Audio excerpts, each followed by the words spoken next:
Welcome back to the Toffee Blues, your source for all things Everton. I am Connor Williams and we're back with another 24/7 news report. We start our news report as always with our headline news, and our headline news is that Everton have shown an interest in Manchester United forward Anthony Martial, but his 250k a week wage is a stumbling block. West Ham, Aston Villa and Tottenham are also interested, and this has come via the Daily Star. First out the block, 250k, that's a lot of money. That's in wages as well. That's not including a transfer fee, which they will expect. United spent a lot of money on this lad when he was very young. They will expect some of that money back. Especially because I'm not too sure how financial fair play works. I'm not the expert on it, but I thought you had to balance your books over 3 years or something like that. And I don't know how United can spend how they spend. You're talking, the money you've spent for Sancho this window. Varane looks like a near done deal. And then now they're looking at Haaland. I mean, Tony Martial's not going to balance that books alone. They're going to have to sell a couple more, surely. But like I said, I don't know if it works. I don't know, how it works. I thought you had to balance your books, but United are spending like you don't. But according to the reports on Twitter and the hearsay, we have got to play carefully with financial fair play, and also apparently money's just a bit tight. So I don't know why we would then spend this 250k a week plus the transfer budget that it'll cost, the transfer fee, on Anthony Martial, who predominantly plays as a forward. I personally think he's better on the left, and Rashford up front for United would be better, but that's just me. It's the other way round because Anthony Martial thinks he's a number 9. I mean, his stats would suggest he's not a number 9, but that's all here. Looking at his stats, he played 22 games, 4 goals, 3 assists. It's not exactly prolific for a striker, because he's not one in my opinion.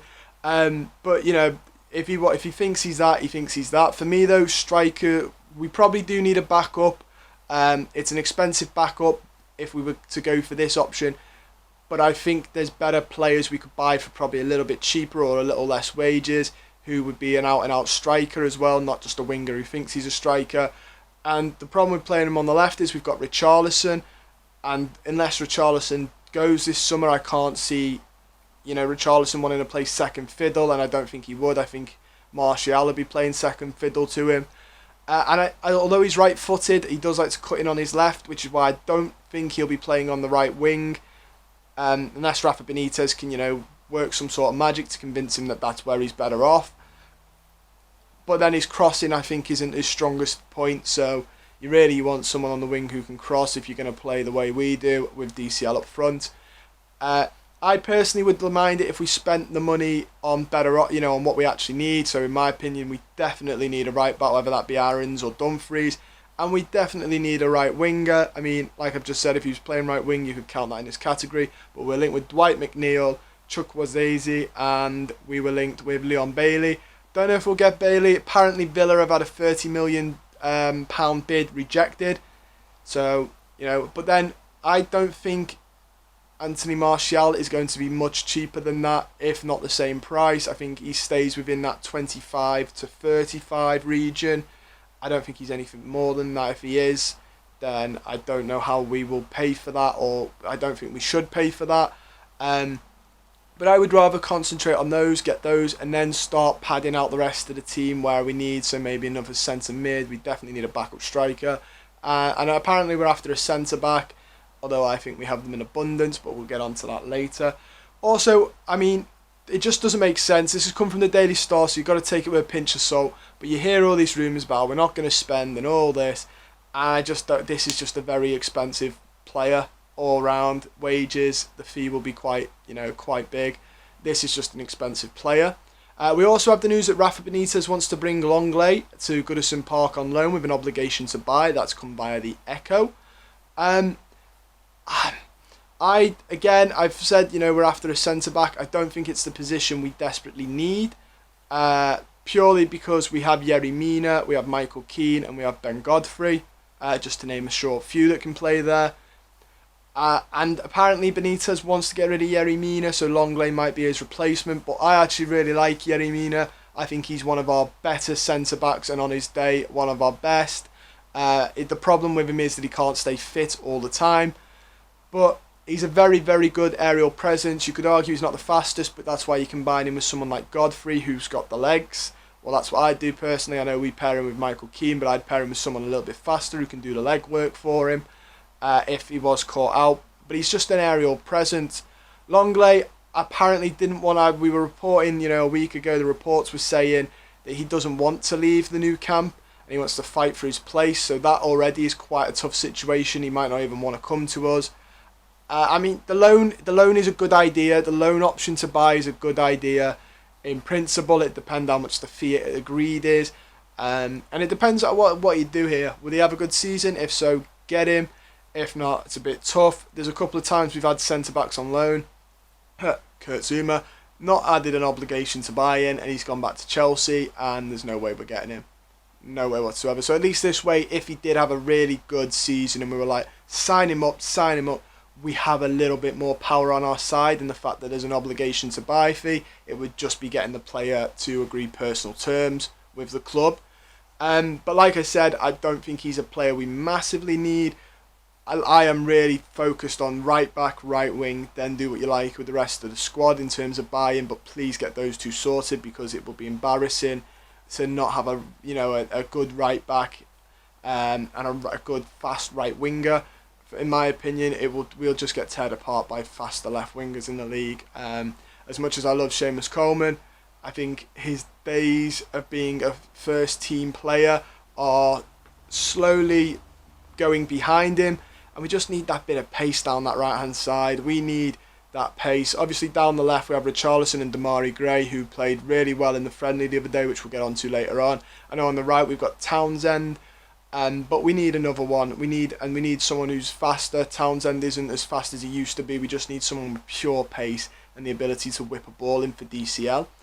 We also have the news coming from Corriere del Sporto via Sport Witness that Everton have the chance to sign AC Milan ace Rafael Leao for 25 million this summer. His super agent Jorge Mendes wants to get him in the Premier League, and he's talking to us and Wolves. That's not a shock that he's talking to Wolves. For 25 million, again, let's get the two positions prioritised, but after that, if we've still got that type of money to be spending, he's an okay player. I mean, realistically, I think he'll more go Wolves because of the Jorge Mendes links, and he's Portuguese. So it just, we've seen this 100 times. That's a Wolves player all over. And if that's the case, the club will have other options. He's a good player. He had a lot of potential, a lot of hype about him. I don't think he's quite lived up to the hype at AC Milan. But I mean, we'll have to wait and see on this one. I really don't think we will get him purely because of the Wolves link. I think Wolves are easy favourites to get him, in my opinion. But we'll have to wait and see on all of this because I could be wrong and he could end up being our backup striker. We also have news coming from Fabrizio Romano that Demiral is now on the radar for Bundesliga giants Borussia Dortmund. The report claims Juventus value the defender at 35 million and he's likely to leave the Serie A. Everton and Tottenham are also linked with the 23-year-old, but neither of them have made a bid. Again, same with Lenglet. Not a position I think we ultimately need. 35 million is a lot of money, but he's only 23. I didn't realise that was how young he was. I thought he was 25. Again, it's not a position I'd say we need desperately, but if he's going to get rid of Yerry Mina, then we probably do need another centre-back, and then I think these only make sense if he does ship Yerry Mina off. I think if we keep Mina, we then have Mina, Holgate, Michael Keane, Ben Godfrey, Demiral, we only signed one of the other Lenglet or Demiral, but there's a lot of centre-backs for a man who's going to play two centre-back formations, obviously with the full-backs. We also have the news that Everton Women's have signed Ireland goalkeeper Courtney Brosnan on a one-year deal. The 25-year-old joined after spending 2 seasons at West Ham, where a contract expired upon last season. She's the 6th signing for Willie Kirk's women's team. They're having a really good window. Tony Duggan joined not long ago as well. They're having a really great window and they really want to push on in the WSL. So all the best for Everton's women's team, up the Toffees. Moving on now, we have the news last night as well of the friendly. In the friendly last night, for those of you who didn't watch it, I watched the first half. Didn't watch the second because I had to go to bed to get up for work in the morning.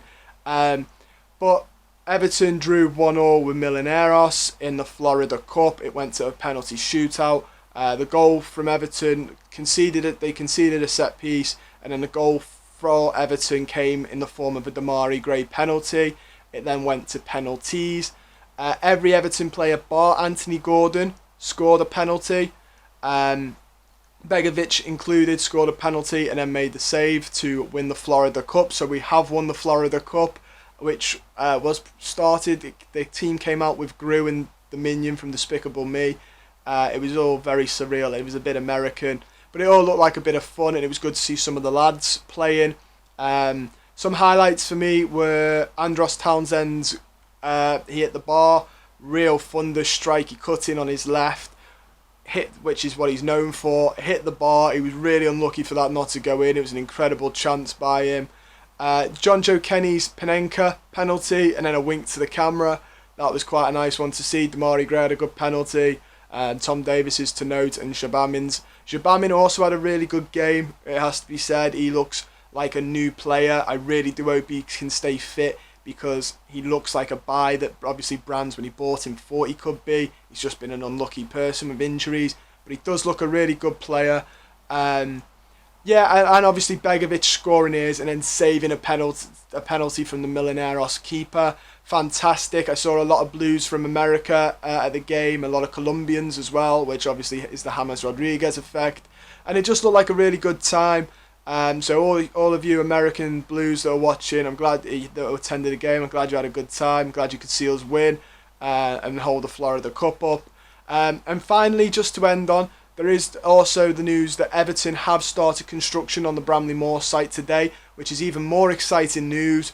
You know, I mean, it's going to take, I think it's 24, it's meant to be done by the 24-25 season, so it's going to take a little while, but it'll be worth the wait, I'm sure. We've seen the photos, it'll be worth the wait. We've waited this long. Bricks are hopefully, well, they're being put down today, and that's a big stumbling block for a lot of, the skeptics out there, and that's happening today. So really great news. I can't wait to see it completed. It's going to be one of the best grounds in the Premier League, and it's something to really look forward to. That and the Florida Cup should really boost your high at the minute.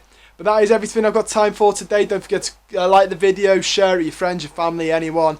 Comment, subscribe if you're not subscribed. We do daily videos, not just the news. We do scout reports on any players we sign. We do transfer updates. We do the lot. It's really, really worth subscribing to us. And comment down below as well on anything we've discussed today. I do like reading your comments, and I do take them all on board. So let me know. Do you think Demiral would be a good signing, or Lenglet, or do you think we should just stick with Mina? More importantly, Tony Martial, would you take him? Wouldn't you take him? Do you think he could play out on the right, or do you think he'd be insistent on playing a striker left wing? Let me know your whole thoughts on that. And if you think he's worth the money. Let me know your thoughts on the game last night. If you watched it, tell me how you felt about it. How did we play, in your opinion? Were we good? Did we look like a good side, or was it a bit of ring rust? I heard the first half as well. I watched the first half and it was a bit ring rusty. Heard the second we were a lot better once the changes were made. And lastly, tell me how excited you are for Bramley Moor. It should be really, really good, and I can't wait to see the stadium up. You can follow me and the Toffee Blues on Twitter. Please go follow the Toffee Blues. It's fantastic. Every bit of news we break on Twitter. Keep you in the loop. We also ask you your opinions on there. We do polls. It's fantastic, and most importantly, stay safe.